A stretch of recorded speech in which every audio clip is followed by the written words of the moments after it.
Hello বন্ধুরা, আজকে আমাদের হতে চলেছে পমফ্রেট মাছ। দেখতে পাচ্ছ পমফ্রেট মাছটাকে ভালো করে হলুদ দিয়ে মাখিয়ে নিল, তারপর পেঁয়াজ বেটে নিল। পেঁয়াজ বেটে এই যে একটু টমেটো কুচি করে নিল। টমেটো কুচি করার পর একটু কড়মড়া করে একটু পমফ্রেট মাছটাকে ভেজে নিল যাতে টেস্টটা একটু বেশি হয়।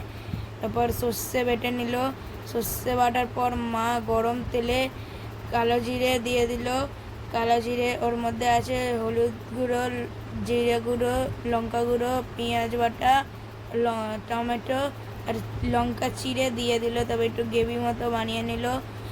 ওইটা ভালো করে একটু নড়িয়ে চড়িয়ে নেবেন। তারপর একটু জল দিয়ে দেবেন। তারপর জল দিয়ে যখন ফুটে আসবে তখন মাছগুলো দিয়ে দেবেন, যাতে মাছগুলো একটু ভালো করে একটু নড়ে চড়ে দেখবেন। তারপর যখন একটু হালকা ফুটে আসবে তখনই আপনারা হয়ে গেল আমাদের মাছ।